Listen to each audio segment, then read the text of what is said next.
You are watching Isco Steel Television.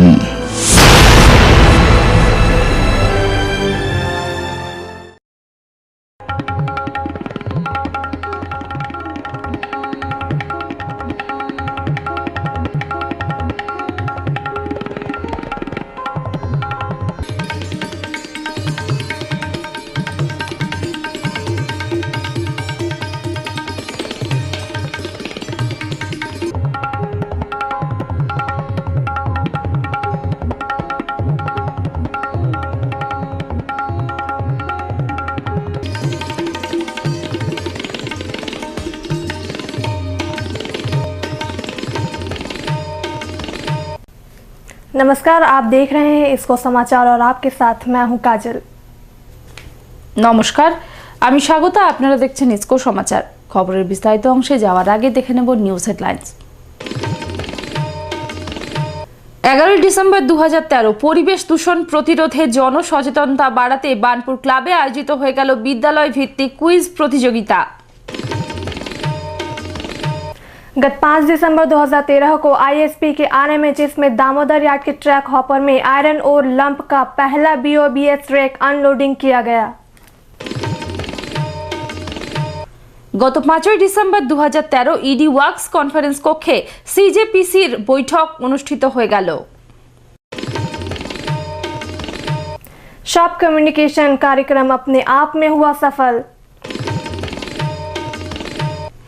9 December 2013 শ্যামডিহির Vivekananda আশ্রমে ISP CSR বিভাগের সহায়তায় নির্মিত শ্রেণী কক্ষের উদ্বোধন করেন ISP chief executive officer Shri Narendra Kothari. गत 9 दिसंबर को बर्नपुर क्लब में 5 अक्टूबर 2013 को आयोजित एनुअल फंक्शन में भाग लेने वाले सभी पार्टिसिपेंट्स को सीईओ द्वारा किया गया सम्मानित। গত 10 ডিসেম্বর 2013 বার্নপুর ক্লাবে আয়োজিত হয়ে গেল ইসকো অফিসার্স অ্যাসোসিয়েশনের দ্বিবার্ষিক নির্বাচন। गत 12 दिसंबर 2013 को बर्नपुर यूनाइटेड क्लब के तत्वावधान में आयोजित इस्को चैलेंज ट्रॉफी हुआ प्रारंभ। গত 9 ডিসেম্বর 2013 ইডিএফএনডে কনফারেন্স কক্ষে ফ্যামিলি বেনিফিট স্কিমের অ্যানুয়াল ডেলিগেট মিটিং অনুষ্ঠিত হয়ে গেল। রাজভাষা বিভাগের কর্মী দেবদর্শন চৌহান প্রয়াত হলেন 8 ডিসেম্বর 2013। তাকে শ্রদ্ধা জানাতে আইএসটিভির পর্দায় সম্প্রচারিত হচ্ছে তার অভিনীত একটি সচেতনতামূলক বিজ্ঞাপন। চলে যাব বিস্তারিত খবরে। সারা বিশ্বে বিজ্ঞানী, সমাজবিজ্ঞানী, বুদ্ধিজীবী ও চিন্তাবিদরা বর্তমানে যে সমস্যা নিয়ে সবচেয়ে বেশি চিন্তিত তা হলো পরিবেশ দূষণ। সেইলের বিভিন্ন প্ল্যান্টে পরিবেশ দূষণ রোধ করার জন্য অত্যাধুনিক যন্ত্রপাতি বসানো হয়েছে। আইএসপির আধুনিকীকরণে উন্নত প্রযুক্তির সাথে ব্যবহার করা হবে পরিবেশ দূষণ নিয়ন্ত্রণের অত্যাধুনিক যন্ত্রপাতি। স্টিল অথরিটি অফ ইন্ডিয়া লিমিটেডের সমস্ত প্লান্ট ও ইউনিটে পরিবেশ মাস পালন করা হয় প্রতি বছর 19 নভেম্বর থেকে 18 ডিসেম্বর পর্যন্ত। যেহেতু পরিবেশ দূষণ প্রতিরোধের অন্যতম হাতিয়ার জনসচেতনতা, তাই আইএসপির এনভায়রনমেন্ট ম্যানেজমেন্ট বিভাগের তত্ত্বাবধানে আয়োজিত হচ্ছে বেশ কয়েকটি অনুষ্ঠান। গত 11 ডিসেম্বর 2013 বুধবার বার্নপুর ক্লাবে আয়োজিত হয়ে গেল বিদ্যালয় ভিত্তিক কুইজ প্রতিযোগিতা, যার মূল ভাবনা ছিল পরিবেশ। এই প্রতিযোগিতায় Burnpur boys high school, Burnpur girls high school ও ছোট দিঘারি বিদ্যাপীঠের ছাত্রছাত্রীরা অংশগ্রহণ করে। হাড্ডাহাড্ডি লড়াইয়ে প্রথম স্থান অধিকার করে ছোট দিঘারি বিদ্যাপীঠ, দ্বিতীয় স্থান অর্জন করে বার্নপুর বয়েজ হাই স্কুল ও তৃতীয় স্থান লাভ করে বার্নপুর গার্লস হাই স্কুল। চিত্তাকর্ষকভাবে কুইজটি পরিচালনা করেন junior manager internal audit Shri Amitabh Chatterjee. সবাইকে উৎসাহ দিতে উপস্থিত ছিলেন DGM EMD Shri Balram Bhattacharya. ISP में करीब 16,000 करोड़ की लागत से एक नए स्टील प्लांट बन रहा है। इस नए प्लांट में साल में 25 लाख टन क्रूड स्टील उत्पादन होगा। इस नए कारखाने में उत्पादन के लिए साल में करीब 80 लाख टन कच्चा माल की ज़रूरत होगी। इस कच्चा माल को रेलवे वैगन द्वारा अनलोड करके हर एक प्लांट में ज़रूरत के अनुसार भेजने का काम रॉ मटेरियल हैंडलिंग प्लांट का है। गत 5 दिसंबर 2013 को आईएसपी की आरएमएचएस में दामोदर यार्ड के ट्रैक होपर में आयरन ओर लंप का पहला बीओबीएस रेक अनलोडिंग किया गया। इस अवसर पर चीफ गेस्ट के रूप में उपस्थित थे ED work Shri IC Sahu. कार्यक्रम की शुरुआत में ED work Shri IC Sahu, GMO HP Shri N Ganesh, GM services Shri D K Sama, GM traffic Shri L S Shankar तथा अन्य वरिष्ठ अधिकारियों ने नारियल फोड़कर इसकी कमीशनिंग की। तदुपरांत ED work Shri IC Sahu ने हरी झंडी दिखाकर इसके अनलोडिंग की शुरुआत की। यह ट्रैक होपर ओर हैंडलिंग पैकेज का एक भाग है जो 10,000 टन आयरन ओर लंप का संग्रह कर सकता है। उल्लेखनीय है कि McNally Bharat engineering company limited की सहायता से इस ट्रैक होपर की कमीशनिंग हुई है। इस संदर्भ में बताते हुए DGM project Shri KVR Raju ने कहा, आज हम लोग ओवर हैंडलिंग प्लांट में ट्रैक होपर के ऊपर में मटेरियल डंप किया है from BOBS wagons. Track hopper is a part of over handling plant package. The length of the track hopper is 200 meters, so it can accommodate around 17 wagons at a time. And then the track hopper can hold about 10,000 tons of iron ore lump, which we can store in the hopper, and subsequently it can be feeded to 2 different conveyors. Each has got 1400 TPH. Each conveyor will be supported by 2 paddle feeders having a hydraulic drive in it. With this loading of material in the track hopper, now we can commission the track hopper system from track hopper to storage beds. So far in water handling system we have commissioned all other facilities, and now we are going to do the load trials of the track hopper and subsequent conveying system. Today we have just unloaded the material in the hopper, as we have received the iron ore lump from our mines, and typically the track hopper is meant for bottom discharge and side discharge wagons. These wagons can be unloaded quickly in track hopper compared to wagon tipler unloading. The total time estimation for unloading will be around 2 hours per rake, so which will have more or less within the prescribed time period of prescribed by railways. As far as the truck hopper is concerned, this will handle iron ore lump meant for blast furnace number 5 and as well as blast furnace number 2 in future. Beside this, the other parts of ore handling plant has already been tested and being utilized for producing sinter. So after completion of this system, we can say the ore handling plant system is totally completed and put into use. एवं DGM OHP Shri BS Reddy ने कहा, Today we have unloaded iron ore lump bringing in BOBS wagons from Megataburu. Today we are first rake has come today and we have successfully unloaded the track hopper, which is meant for iron ore lump only. And the track hopper capacity is 10,000 tons. We can hold 10,000 tons of lump in the hopper, and subsequently we can it will go to the subsequent conveyors for screening in junction to 2A.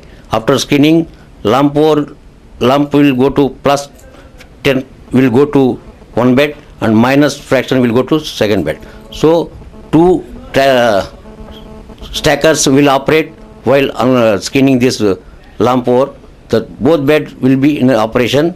So today with operation of track hopper, we are, as Mr. Raju told, the ore handling plant is almost completed, fully operation. IISCO steel প্ল্যান্টের কর্মী union সংগঠনের প্রতিনিধি ও পরিচালন কর্তৃপক্ষের মধ্যে প্রতি 3 মাস অন্তর এক বিশেষ বৈঠকের আয়োজন করা হয়। এই ফোরাম সাধারণভাবে সেন্ট্রাল জয়েন্ট প্রোডাকশন কমিটি বা CJPC নামে পরিচিত। গত 5 ডিসেম্বর 2013 বৃহস্পতিবার ইডি ওয়ার্কস কনফারেন্স কক্ষে সিজিপিসির বৈঠক অনুষ্ঠিত হয়ে গেল। এদিনের বৈঠকে সেফটি বিভাগের পক্ষে assistant manager safety Shri Mahadev Majhi, চিকিৎসা বিভাগের পক্ষে senior deputy director OH doctor S R. Biswas, environment management বিভাগের পক্ষে এজিএম ইএমডি শ্রীমতী অজন্তা সেনগুপ্ত ও পিপিসি বিভাগের পক্ষে junior manager PPC Shri Atul Sharma তাদের প্রতিবেদন পেশ করেন। প্রতিটি প্রতিবেদনের শেষে বৈঠকে উপস্থিত কর্মী ইউনিয়ন প্রতিনিধিবৃন্দ তাদের প্রশ্নগুলি তুলে ধরেন। সে বিষয়ে আলোচনা করেন উপস্থিত বিভাগীয় প্রধানগণ ও অন্যান্য সংশ্লিষ্ট আধিকারিকবৃন্দ।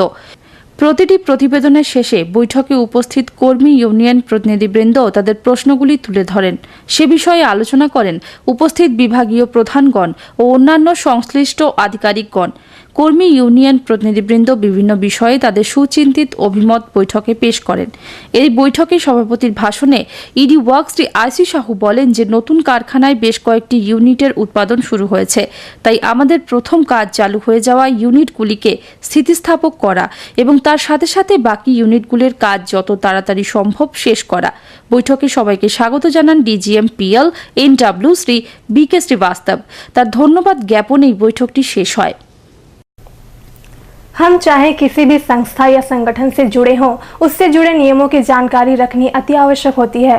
और जब बात हमारे जैसे वृहद संगठन की आती है, तब तो उसके साथ साथ सेफ्टी का महत्व भी जुड़ जाता है।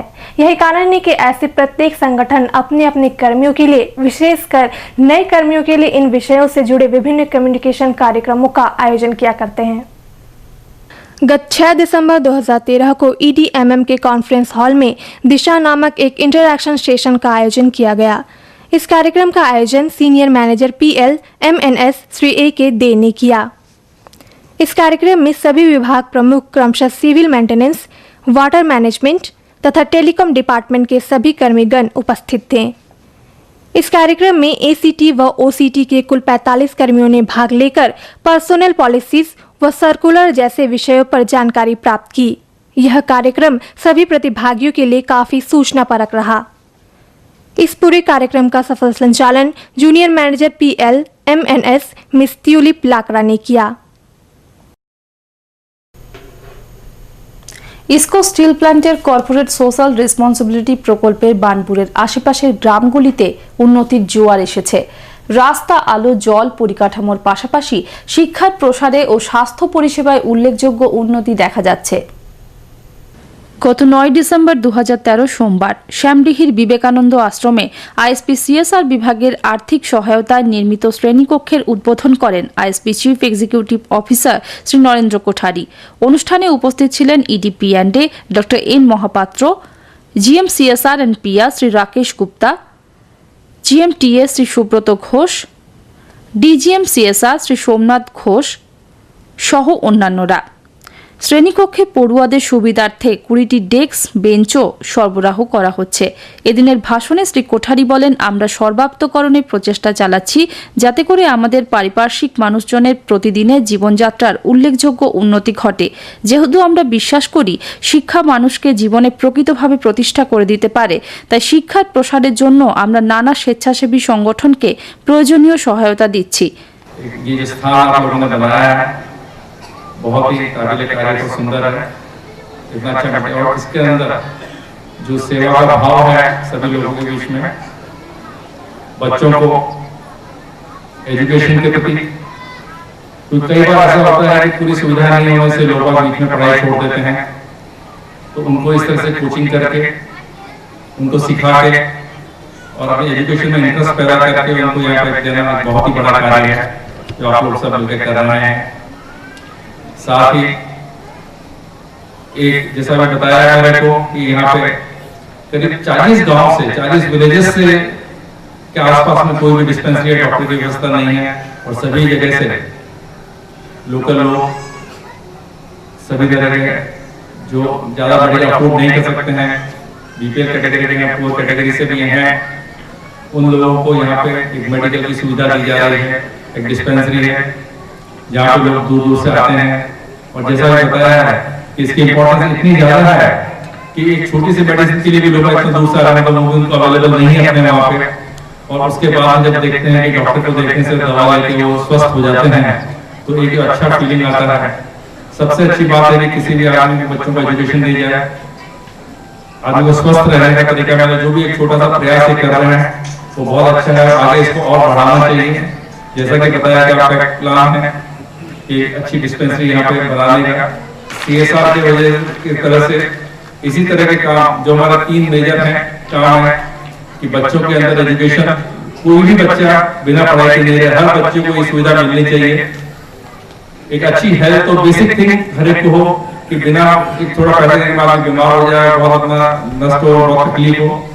तीसरा है वुमेन्स अपलिफ्टमेंट, महिलाओं को रोजगार की सुविधा उनको, तो वो भी आप यहाँ पे कर रहे हैं, जो एक ट्रेनिंग देते हैं सिलाई कढ़ाई की, या उनको अपने आप बढ़ने की, वो भी बहुत अच्छा, उसके अंदर भी और आगे बढ़ना चाहिए। जब किसी परिवार के अंदर महिला सशक्त होगी, महिला इंडिपेंडेंट होगी, तो परिवार स्वतः ही अपने आप बढ़ेगा, महिला ही अपना एजुकेशन करेगी, अपने बच्चों को पढ़ाकर अपने रास्ते पे ले जाएगी। উল্লেখ্য, বানপুর আমবাগান ভলেন্টিয়ার সোশ্যাল ওয়েলফেয়ার অর্গানাইজেশনের পরিচালনায় বিবেকানন্দ আশ্রমে গ্রামীণ শিশুদের জন্য লেখাপড়ার ব্যবস্থার পাশাপাশি পঠন পাঠন সামগ্রী ও জামা কাপড় দেওয়া হয়। এছাড়া তারা ফ্রি ডিসপেন্সারি ও মেয়েদের সেলাইয়ের কাজও শেখান। শ্রী রাকেশ গুপ্তা তার ভাষণে আশা প্রকাশ করেন যে CSR বিভাগের সাহায্যে নির্মিত শ্রেণীকক্ষগুলি সঠিকভাবে ব্যবহার করা হবে এবং সমাজের সর্বনিম্ন স্তরেও যাতে শিক্ষার আলো পৌঁছায় তার ব্যবস্থা করতে হবে। এদিনের অনুষ্ঠানের শুরুতে আশ্রমের কচি কাঁচারা উপস্থিত অতিথিদের পুষ্পস্তবক দিয়ে স্বাগত জানান। শ্রী কোঠারিকে আশ্রমের বিভিন্ন কর্মকাণ্ড সম্পর্কে অবহিত করান স্বেচ্ছাসেবকরা। অনুষ্ঠানের শেষে শ্রী কোঠারি সহ অতিথিবৃন্দ শিশুদের হাতে মিষ্টান্ন তুলে দেন। শিশুরা নিবেদন করে অভ্যর্থনা সঙ্গীত ও নৃত্য। समाज की उन्नति के लिए जहां पुरुष वर्गों ने हाथ बढ़ाया है, वहां महिला वर्ग भी इस काम में पीछे नहीं है। बनपुर में समाज के बेहतरी के लिए जिन महिला संगठनों ने काम किया है, उनमें से एक है बनपुर महिला समाज। इस महिला समाज की महिलाओं द्वारा किए गए कार्य सराहनीय है। सिलाई सेंटर, मसाला सेंटर के साथ बनपुर महिला समाज ने बच्चों की पढ़ाई के लिए किशलय प्रिपरेटरी स्कूल के परिचालन के साथ साथ फ्री मेडिकल सेंटर का भी परिचालन किया है। गत 9 दिसंबर 2013 को बनपुर महिला समाज के तत्वावधान में बनपुर क्लब में ISP के CEO श्री नरेंद्र कोठारी द्वारा पिछले 5 अक्टूबर 2013 को आयोजित बनपुर महिला समाज के एनुअल फंक्शन में रंगारंग कार्यक्रम के तहत परफॉर्म करने वाली सभी महिलाओं व उनकी संतान संततियों को सम्मानित करने के लिए एक कार्यक्रम का आयोजन किया गया। इस अवसर पर मुख्य अतिथि के रूप में उपस्थित थे ISP के CEO श्री नरेंद्र कोठारी। इनके अलावा उपस्थित थे ED work Shri IC Sahu, ED F&A Shri Sudhir Kumar, ED project Shri RN Das, ED MM Shri SK Garg, ED P&A doctor Nirmalendu Mahapatra, Burnpur Mahila Samaj की प्रेसिडेंट श्रीमती मंजू कोठारी। इनके अलावा श्रीमती रत्न प्रभा साहू, श्रीमती मोनीमाला दास तथा महिला समाज के अन्य सदस्यगण उपस्थित थी। कार्यक्रम की शुरुआत में बनपुर महिला समाज की सेक्रेटरी श्रीमती शांता बैनर्जी ने मुख्य अतिथि तथा हमारे CEO श्री नरेंद्र कोठारी को फ्लावर बुकेट देकर उनका स्वागत किया।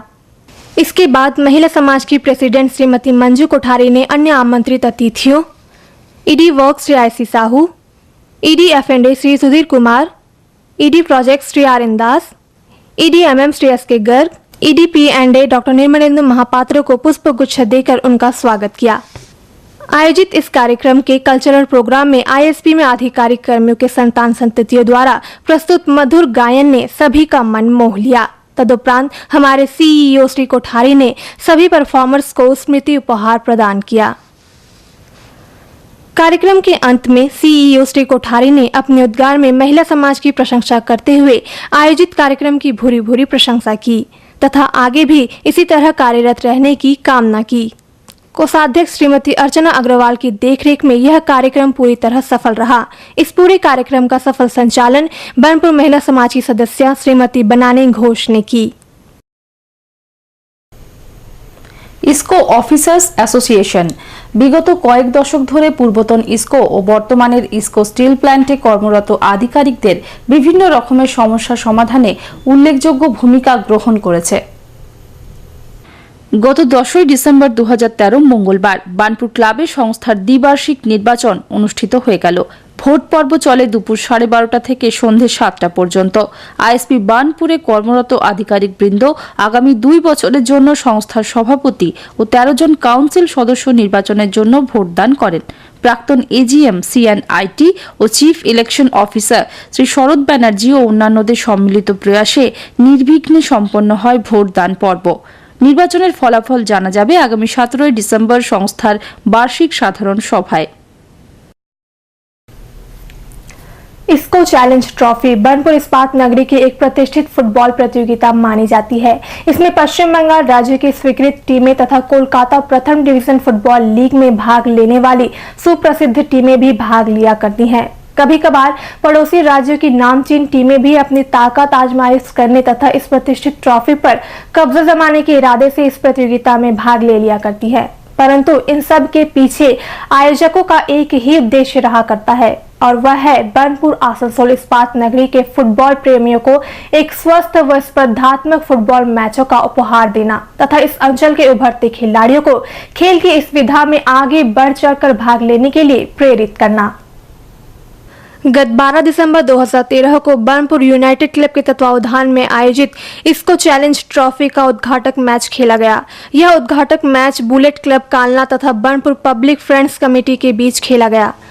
इस फुटबॉल मैच में कुल 10 टीमें भाग ले रही हैं। यह मैच अगले 22 दिसंबर तक खेला जाएगा। इस अवसर पर चीफ गेस्ट के रूप में उपस्थित थे EDFNA तथा क्लब पैट्रॉन श्री सुधीर कुमार। इनके अलावा GM ट्रैफिक तथा club president Shri LS Shankar, DGM FNA तथा vice president of club Shri BR Das, GM mechanical Shri SK Banerjee, GM OHP Shri N Ganesh, GM services Shri DK Sama, GM CSR and PR Shri Rakesh Gupta, GM TS Shri Subroto Ghosh, GM power Shri BK Mohanty, 44 number ward के councillor Shrimati Preeti Majumdar तथा ISP के अन्य आधिकारिकगण उपस्थित थे। तदुपरांत सभी अतिथियों ने दोनों टीमों के खिलाड़ियों तथा ऑफिसर्स के साथ मिलकर परिचय प्राप्त किया। खेल का प्रारंभ EDFNA तथा क्लब पैट्रॉन श्री सुधीर कुमार ने बॉल को किक मारकर किया। दोनों टीमों ने कुल 90 मिनट तक खेलने के बाद एक गोल बनाई। अंत में ट्राई ब्रेकर में बर्नपुर पब्लिक फ्रेंड्स कमेटी ने 3-1 से बुलेट क्लब कालना को हराकर विजयी बनी। इसके पूर्व गत 9 दिसंबर 2013 को क्लब के प्रेक्षागृह में इसको चैलेंज ट्रॉफी के प्रचार प्रसार हेतु एक प्रेस कॉन्फ्रेंस का आयोजन किया गया था। इस प्रेस कॉन्फ्रेंस में GM ट्रैफिक तथा club president Shri LS Shankar, BUC के general secretary Shri B Subramaniam, DGM FNA तथा vice president Shri BR Das, football secretary Shri Sheikh Qurban तथा क्लब के आधिकारिकगण उपस्थित थे। इस कॉन्फ्रेंस में बताया गया था कि इस प्रतियोगिता में कुल 10 टीमें भाग ले रही हैं, जिनमें कोलकाता फर्स्ट डिवीजन लीग में भाग लेने वाली टीमें यथा Mohun Bagan SAIL football academy, Jadavpur ex footballer association सरीखी नामचीन टीमें भाग ले रही हैं। इस प्रेस कॉन्फ्रेंस में उपस्थित प्रेस के प्रतिनिधियों ने इस पूरे टूर्नामेंट का जोरदार ढंग से प्रचार प्रसार करने का आश्वासन दिया था। এখন নিয়ে নেব একটা ছোট্ট বিরতি, ফিরে আসছি বিরতির পর।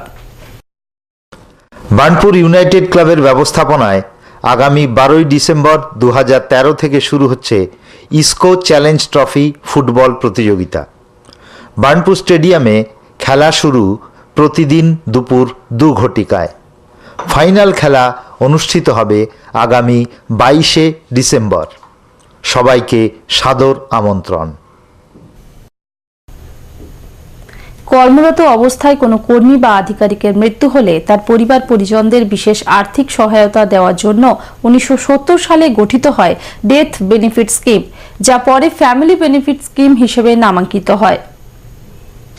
গত 9 ডিসেম্বর 2013 সোমবার অপরাহ্নে EDFNA কনফারেন্স কক্ষে ফ্যামিলি বেনিফিট স্কিমের অ্যানুয়াল ডেলিগেট মিটিং অনুষ্ঠিত হয়ে গেল। বৈঠকে সভাপতিত্ব করেন EDFNA তথা সংস্থার সভাপতি শ্রী সুধীর কুমার। উপস্থিত ছিলেন 20 জন ডেলিগেট। সংস্থার সচিব তার রিপোর্টে জানান যে 2012-13 আর্থিক বছরে অবসরপ্রাপ্ত 747 জনকে 47,94,078 টাকা প্রদান করা হয়েছে এবং 49 জন মৃত সদস্যের পরিবারের হাতে 16,33,400 টাকা তুলে দেওয়া হয়েছে। সংস্থার বর্তমান সদস্য সংখ্যা 7,832 জন। এদিন DGM finance Shri B.R.. Das সংস্থার সহ সভাপতির পদভার গ্রহণ করেন। সংস্থার পক্ষে আইএসপির সকল নবনিযুক্ত কর্মীকে এই সংস্থার সদস্য হতে আহ্বান জানানো হয়েছে। বিস্তারিত বিবরণের জন্য আইএসপি টেলিফোন 222678 নম্বরে যোগাযোগ করা যেতে পারে। রাজভাষা বিভাগের কর্মী দেবদর্শন চৌহান প্রয়াত হলেন 8ই ডিসেম্বর 2013। জনসম্পর্ক বিভাগের প্রত্যেকের সাথে ছিল তার আত্মিক সম্পর্ক। আইএসটিভির প্রযোজনায় ডকুমেন্টারি ও অ্যাড ফিল্ম চিত্রায়নে তিনি বেশ কয়েকবার অভিনয় করেছেন। পেশাগতভাবে অভিনেতা না হলেও চরিত্র চিত্রণে তার পরিশ্রমের কোনো কমতি ছিল না। তাকে শ্রদ্ধা জানাতে আইএসটিভির পর্দায় সম্প্রচারিত হচ্ছে তার অভিনীত একটি সচেতনতামূলক বিজ্ঞাপন। তার পাশে এসে দাঁড়ালেন লিওনার্ড চেশায়ার। নিয়ে গেলেন তার বাড়িতে, আমৃত্যু সাহচর্য দিলেন তাকে। পৃথিবীতে জন্ম নিল এক পবিত্র সংস্থা, চেশায়ার হোমস।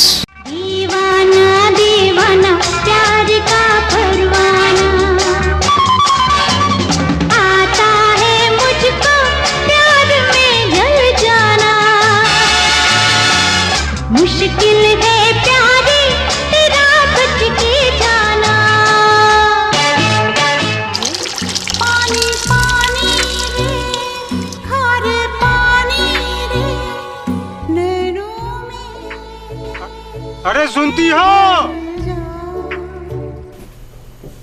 আজকের মতো এখানে শেষ করব। শেষ করবার আগে বিশেষ বিশেষ খবরে চোখ রাখবো আরো একবার। 11 ডিসেম্বর 2013 পরিবেশ দূষণ প্রতিরোধে জনসচেতনতা বাড়াতে বার্নপুর ক্লাবে আয়োজিত হয়ে গেল বিদ্যালয় ভিত্তিক কুইজ প্রতিযোগিতা। गत 5 दिसंबर 2013 को आईएसपी के आरएमएचएस में दामोदर यार्ड के ट्रैक हॉपर में आयरन ओर लंप का पहला बीओबीएस ट्रैक अनलोडिंग किया गया। গত 5 ডিসেম্বর 2013 ইডি ওয়ার্কস কনফারেন্স কক্ষে সিজেপিসির বৈঠক অনুষ্ঠিত হয়ে গেল। शॉप कम्युनिकेशन कार्यक्रम अपने आप में हुआ सफल। 9 ডিসেম্বর 2013 শ্যামডিহির বিবেকানন্দ আশ্রমে আইএসপি সিএসআর বিভাগের সহায়তায় নির্মিত শ্রেণী কক্ষের উদ্বোধন করেন ISP chief executive officer Shri Narendra Kothari. गत 9 दिसंबर को बर्नपुर क्लब में 5 अक्टूबर 2013 को आयोजित एनुअल फंक्शन में भाग लेने वाले सभी पार्टिसिपेंट्स को सीईओ द्वारा किया गया सम्मानित। গত 10 ডিসেম্বর 2013 বার্নপুর ক্লাবে আয়োজিত হয়ে গেল ইসকো অফিসার্স অ্যাসোসিয়েশনের দ্বিবার্ষিক নির্বাচন। गत 12 दिसंबर 2013 को बर्नपुर यूनाइटेड क्लब के तत्वावधान में आयोजित इस्को चैलेंज ट्रॉफी हुआ प्रारंभ। গত 9 ডিসেম্বর 2013 ইডিএফএনডে কনফারেন্স কক্ষে ফ্যামিলি বেনিফিট স্কিমের অ্যানুয়াল ডেলিগেট মিটিং অনুষ্ঠিত হয়ে গেল। রাজভাষা বিভাগের কর্মী দেবদর্শন চৌহান প্রয়াত হলেন 8ই ডিসেম্বর 2013। তাকে শ্রদ্ধা জানাতে আইএসটিভির পর্দায় সম্প্রচারিত হচ্ছে তার অভিনীত একটি সচেতনতামূলক বিজ্ঞাপন। প্রতিদিন একই সময় একই চ্যানেলে দেখুন ইসকো সমাচার। দেখতে থাকুন আইএসটিভিও। নমস্কার। नमस्कार।